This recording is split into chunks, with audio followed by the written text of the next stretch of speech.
بھارتی خلائی تحقیقاتی ادارے کا ایک اور راکٹ لانچ کے فوراً بعد اپنا راستہ بھٹک گیا۔ راکٹ کے راستہ بھٹکنے کے نتیجے میں زمین کی نگرانی کرنے والی سیٹلائٹ سمیت 16 آلات اور سیٹلائٹس لے جانے والا مشن ناکام ہو گیا۔ یہ واقعہ دوستو بھارتی خلائی تحقیقاتی ادارے کے قابل اعتماد سمجھے جانے والے راکٹ کے لیے ایک اور دھچکا قرار دیا جا رہا ہے۔ یہ PSLV کو گزشتہ تقریباً 8 مہینوں میں پیش آنے والی دوسری ناکامی ہے جس سے اس کی ساکھ کو نقصان پہنچا ہے۔ راکٹ زمین کے مشاہداتی سیٹلائٹ کے علاوہ 15 دیگر پے لوڈز لے جا رہا تھا جو بھارت اور بیرون ملک کی سٹارٹ اپ کمپنیوں اور تعلیمی اداروں نے تیار کیے تھے۔ بھارتی خلائی تحقیقاتی ادارے کے مشن کنٹرول کا کہنا ہے کہ راکٹ نے پرواز کے بیشتر حصے میں معمول کے مطابق کام کیا، تاہم بعد میں اچانک خلل پیدا ہوا اور راکٹ اپنے مقررہ راستے سے ہٹ گیا۔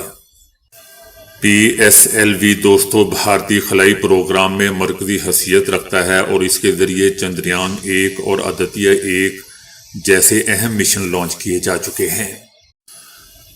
امریکہ نے 8000 طلباء سمیت 1 لاکھ سے زائد افراد کے ویزے منسوخ کر دیے ہیں۔ صدر ٹرمپ کے دور صدارت کے پہلے سال 1 لاکھ سے زائد ویزے منسوخ کیے گئے۔ ان ویزوں میں کاروبار اور سیاحت کے لیے آنے والے وہ افراد شامل تھے جو مدت مکمل ہونے کے باوجود امریکہ میں مقیم تھے۔ جن افراد کے ویزا منسوخ ہوئے ہیں ان میں 8000 طلباء اور روزگار کے لیے آنے والے 2500 افراد بھی شامل ہیں، اور ان میں بیشتر افراد وہ ہیں جن کے خلاف مجرمانہ ریکارڈ یا قانونی خلاف ورزیوں کے شواہد موجود ہیں۔ تشدد، چوری، بچوں سے بدسلوکی، منشیات کی تقسیم اور مالی بدعنوانی کی بنیاد پر بھی ویزے منسوخ کیے گئے ہیں۔ محکمہ خارجہ نے کہا ہے کہ امریکہ کو محفوظ رکھنے کے لیے ملک بدری اور ویزا منسوخی کی کارروائیاں جاری رکھی جائیں گی۔ یاد رہے دوستو کہ گزشتہ سال اگست میں ٹرمپ کی انتظامیہ نے 55 ملین افراد کے ویزوں کا جائزہ لینے کا اعلان کیا تھا۔ ایران نے کہا ہے کہ اگر امریکہ پہلے کی طرح دوبارہ ملٹری آپشن کی کوشش کرتا ہے تو ہم تیار ہیں، دھمکیوں اور ڈکٹیشن کے بغیر مذاکرات کے لیے تیار ہیں، لیکن ہم نہیں سمجھتے کہ امریکہ منصفانہ مذاکرات کے لیے تیار ہے۔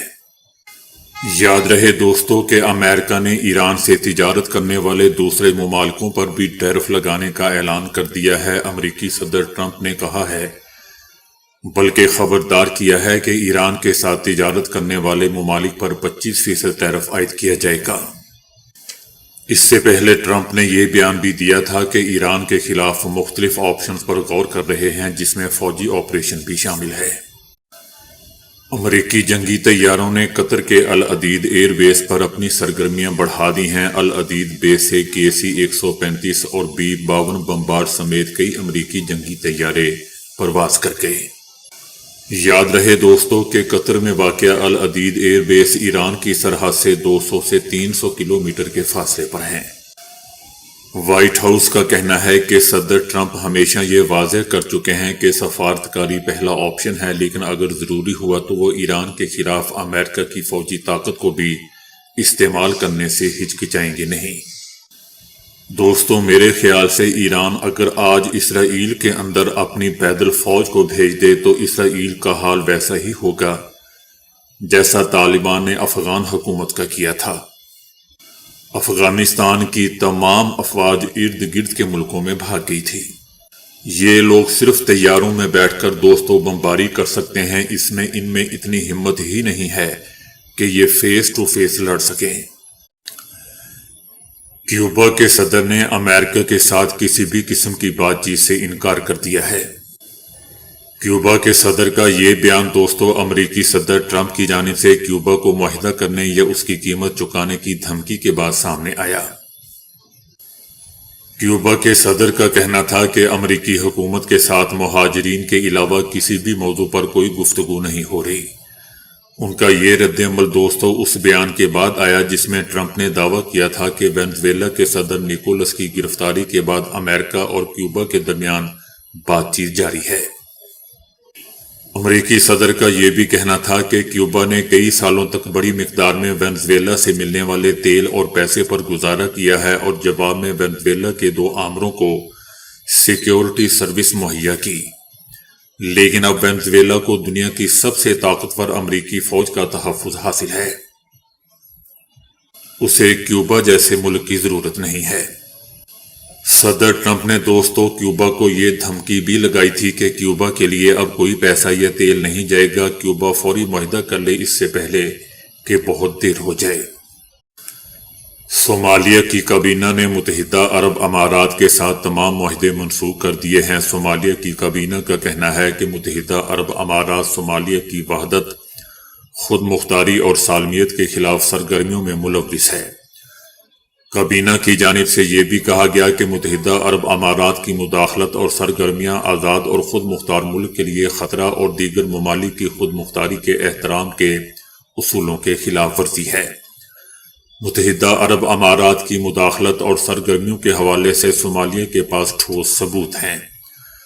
صومالیہ کی کابینہ نے دوستو متحدہ عرب امارات کے ساتھ سیکیورٹی اور دفاعی تعاون کے تمام معاہدوں کو منسوخ کرنے کے ساتھ ساتھ صومالیہ کی 3 بندرگاہوں کے معاہدے بھی منسوخ کر دیے ہیں۔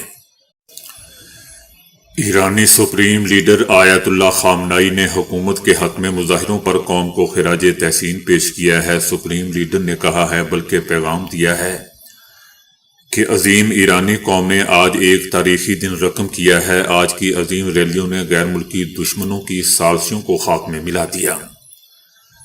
سپریم لیڈر آیت اللہ خامنائی کا کہنا تھا کہ غیر ملکی دشمنوں کی سازشوں پر اندرونی کرائے کے ایجنٹوں سے عمل کروایا جانا تھا، لیکن عظیم ایرانی قوم نے دشمنوں کے مقابلے میں اپنے عزم اور اپنی شناخت کا بھرپور اظہار کیا ہے۔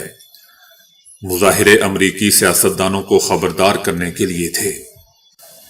سپریم لیڈر خامنائی کا کہنا تھا کہ امریکہ اپنے فریبی اقدامات روکے اور اپنے اعلی کاروں پر بھروسہ کرنا چھوڑ دے۔ ایرانی قوم مضبوط، طاقتور، باخبر ہے، دشمن کو پہچانتی ہے اور ایران قوم دشمن کے خلاف ہمیشہ میدان میں موجود رہتی ہے۔ یاد رہے دوستو کہ ایرانی دارالحکومت تہران میں ایرانی حکومت کے حق میں ایک بہت بڑا عوامی مظاہرہ ہوا ہے، جس میں عوام نے بڑی تعداد میں حکومت کے حق میں ریفرنڈم دے دیا ہے۔ مظاہرے میں شریک مرد و خواتین نے ایرانی پرچم اور ایران کے سپریم لیڈر آیت اللہ خامنائی کی تصاویر اٹھا رکھی تھیں۔ لیکن دوستو یاد رہے کہ ایرانی حکومت یا ایرانی میڈیا نے ابھی تک ایسی کوئی تصاویر شائع نہیں کی ہیں جو تہران میں ایک بہت بڑے مظاہرے کو دکھا رہی ہوں۔ امریکہ کی جانب سے ایران سے تجارت کرنے والے ممالک پر نئی پابندیاں عائد کرنے پر دوستو چائنا کا بھی رد عمل سامنے آیا ہے۔ چائنا کا کہنا ہے کہ ٹیرف کے بے ترتیب نفاذ کے خلاف چائنا کا موقف ہمیشہ سے واضح اور مستقل رہا ہے اور آگے بھی رہے گا۔ چائنا کا کہنا ہے کہ ٹیرف یا تجارتی جنگوں میں کوئی فاتحہ نہیں ہوتا، دباؤ یا زبردستی سے مسائل حل نہیں کیے جا سکتے۔ چائنا اپنے جائز مفادات کے تحفظ کے لیے تمام ضروری اقدامات کرے گا۔ چائنا کا مزید کہنا ہے کہ چائنا کسی بھی غیر قانونی یک طرفہ پابندیوں اور دائرہ اختیار کے ناجائز استعمال کی سخت مخالفت کرتا ہے۔